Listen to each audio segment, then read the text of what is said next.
Good morning मित्रांनो, स्वागत करतो आजच्या आपल्या नवीन ब्लॉगमध्ये. तर आत्ता आपण आहोत सोमनाथ वेरावल या ठिकाणी. आजचा ब्लॉग असणार आहे आपला सोमनाथ, जे पहिलं ज्योतिर्लिंग आहे त्या ठिकाणी. हे बघा, ह्या ट्रेनने आलो होतो आपण. वेरावल आहे ही, बांद्रा टू वेरावल. आणि हे आपले मित्र तिघजण, म्हणजे आजच्या ब्लॉगमध्ये आपण 4 जण आहे ते सोमनाथ दर्शनासाठी आलेलो आहे. इकडनं आता निघतो आपण सोमनाथसाठी. बाहेर वेरावलवरून बस किंवा रिक्षा बघून सोमनाथला चाललो आहे. हे बघा स्टेशन बोर्ड. तर आता आपण वेरावल स्टेशनला आहे. वेरावल स्टेशनमधून आपल्याला बाहेर बस किंवा रिक्षा शोधायची बाहेरून. तर या ठिकाणी कसं पोहोचलो ते सांगतो. आपण ही जी वेरावल म्हणजे बांद्रा टू वेरावल गाडी ना, ती बांद्र्यावरून 1:35 सुटते. ती गाडी पकडून या ठिकाणी आलो. ही सकाळी दुसऱ्या दिवशी सकाळी 7 वाजता या ठिकाणी पोहोचते. तर आत्ता सकाळचे 7:15 झालेत. आणि ही बघा, या ट्रेनने आपण आलो आणि आता बाहेर जातो आहे. हा या गाडीचा लास्ट स्टॉप आहे.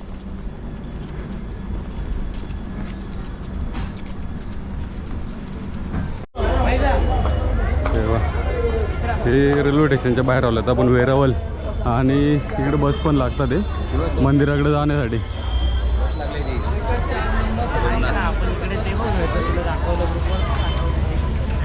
हे वेरावल रेल्वे स्टेशन आणि इकडे बस लागतात आणि रिक्षा बहुतेक त्या साईडला बाहेर लागतात तिकडे मंदिराकडे जाण्यासाठी. तर आता परत 1 नंबर प्लॅटफॉर्म झाला. या ठिकाणी ना आंघोळीची व्यवस्था आहे कुठेतरी स्वस्तामध्ये, तर ती शोधते आपण आता इकडे. हे बघा, हा 1 नंबर प्लॅटफॉर्म आहे.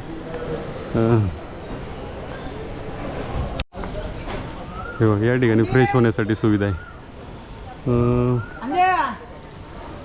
किती रुपये? 10 रुपये बाथरूमसाठी.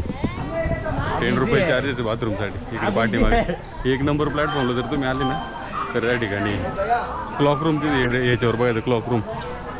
क्लॉक रूम साईडला जो रस्ता आहे ना, त्या रस्त्याने सरळ पुढे आल्यानंतर त्या ठिकाणी हे बाथसाठी.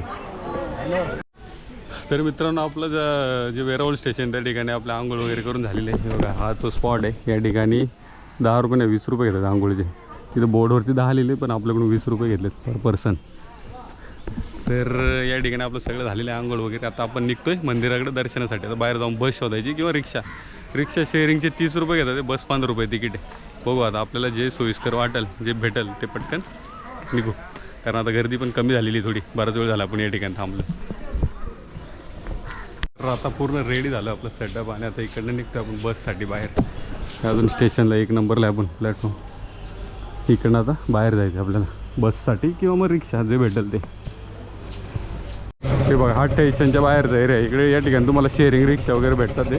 आणि बस आतमध्ये येते तिकडे बरोबर एक्झॅक्ट समोर.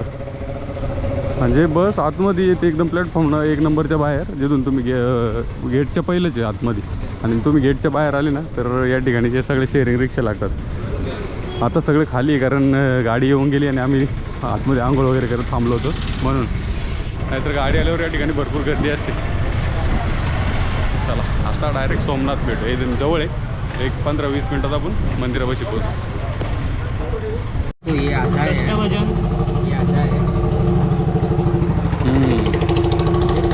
हे बघा, हे रिक्षावाला पूर्ण फिरवतो.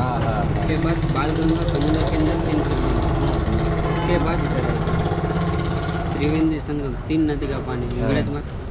ये सब घुमाएगा आप? पांडव गुफा है ना. कितना टाइम लगेगा सब घूमने के लिए? 2.5 घंटे का, 2.5-3 रुकेगा सोमनाथ लास्ट. भीड़ कम रहेगा वो टाइम पे लेके चलो. लेकिन अभी भी कम रहेगा भैया सोमनाथ में. अभी तो अभी हो जाते हैं ना भीड़. पहले ही जाते हैं सोमनाथ, बाद में सब घूमो. सोमनाथ में तो अभी भीड़ रहेगा ना. नहीं, भीड़ कम कब रहेगा? ये पूरा करेगा ना तो कम रहेगा. हाँ, इधर जाएगा तो भीड़ रहेगा. बरोबर. आता सगळे तिकडे गेले दादा. ठीक है, चलो फिर ये घूमो. चलो जय सोमनाथ, आ जाओ. चल, फायनल झालं या रिक्षामध्ये. आपल्याला 500 रुपयामध्ये तो एवढे स्पॉट फिरवतो, जे आता दाखवले त्यांनी ते सगळे स्पॉट फिरवते. तर चला, आता या रिक्षामध्ये आपली पूर्ण 2.5-3 तासासाठीची सवारी. चला, फायनली आपली आता सोमनाथ टूर चालू झालेली आहे. आजचा ब्लॉग आपला पूर्ण सोमनाथचा आहे. स्टेशनपासून निघालं, ही रिक्षा आहे आणि 500मध्ये आपल्याला तो बरेच स्पॉट फिरवते. आता ते आपण मोजून एक्झॅक्ट किती स्पॉट आहे ते. टाइम भरपूर झाला, कारण आपल्याला ज्या ठिकाणी गर्दी कमी ना त्या ठिकाणी हळू, म्हणजे त्याला सांगितलं आपण तसं, जिथे गर्दी कमी येतो ते स्पॉट पहिले घे मंदिराकडे शेवटी जाऊ, कारण आता सगळा जो मॉप आहे ना तो सगळा मंदिराकडे गेलाय. हा सगळं सोमनाथचं पार्किंग एरिया आहे. तिकडे समोर मंदिर आहे. गाड्या तर भरपूर आहे, म्हणजे गर्दी आहे. ते बोलू ना, गर्दी आहे.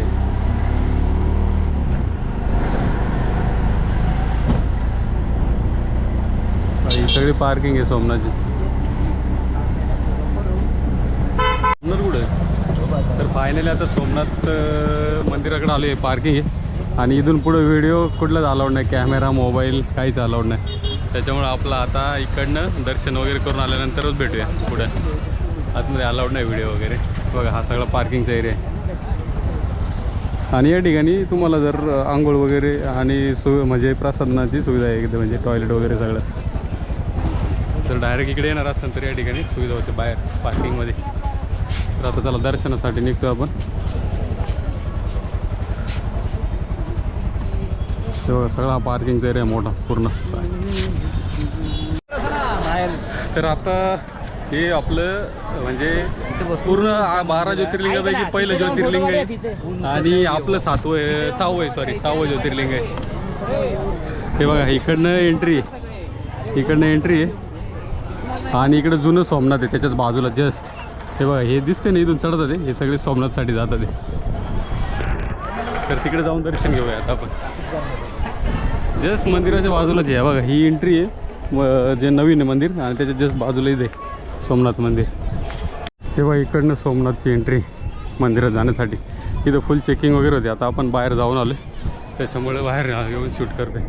आतमध्ये अलाउड नाही, मोबाईल कॅमेरा काहीच अलाउड नाही. वॉच, डिजिटल वॉच, हेडफोन काहीच अलाउड नाही या ठिकाणी ना फ्रीमध्ये ठेवू शकता तुम्ही सामान, मोबाईल वगैरे. बाहेर जर ठेवलं तर पैसे घेतात. आम्हाला माहीत नव्हतं, आम्हाला आतमध्ये आलं वगैरे. या ठिकाणी पाठीमध्ये निशुल्क बॅगेज लगेज ठेवण्यासाठी सुविधा आहे. बघा इकडे या फ्रीमध्ये. बाहेर जर ठेवलं ना 1 तासाचे 10 रुपये पर बॅग. ट्रॉली असेल तर 20 रुपये. आणि या ठिकाणी ठेवलं तर फ्री. त्यामुळं आतमध्ये या मंदिरात इकडे ठेवायला फ्री व्यवस्थित आहे. इकडे हे सगळं मोबाईल त्याच्यानंतर लगेचसाठी आहे सगळं फ्रीमध्ये सुविधा.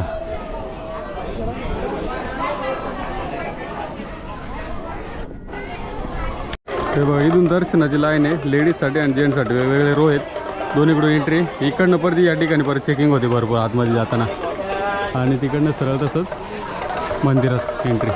हे बघा हे जुनं सोमनाथ मंदिर आहे. इथून एंट्री छोटीशी, इकडनं मंदिरात एंट्री. हां आणि त्याच्या समोरच प्रसादाला इकडं इथून एंट्री.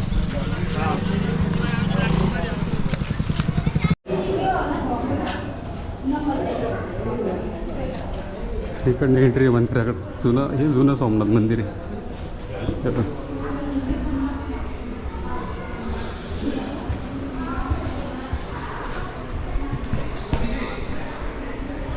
1703 सोमनाथ मंदिर का विध्वंस होने के बाद 1783 मध्ये मालवा प्रदेश महाराणी पुण्यश्वर.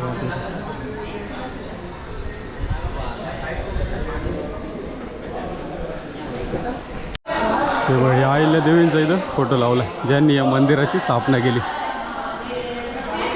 त्याची माहिती लिहिलेली इथं पूर्ण. इथे काढा फोटो.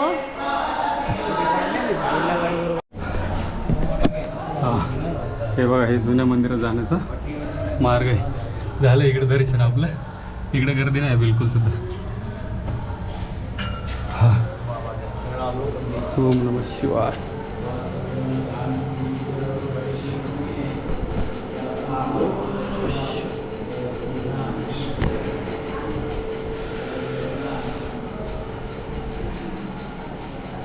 हे जुनं सोमनाथ मंदिरातली पिंड आहे.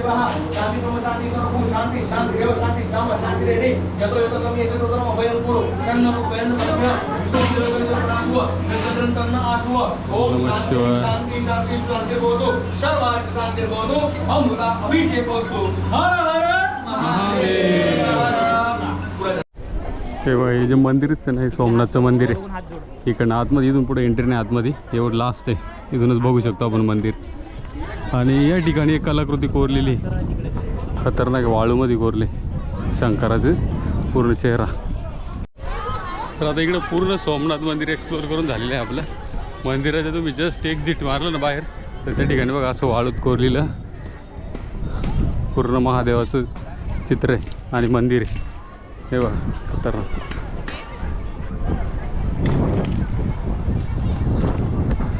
आणि या ठिकाणी मंदिर आहे.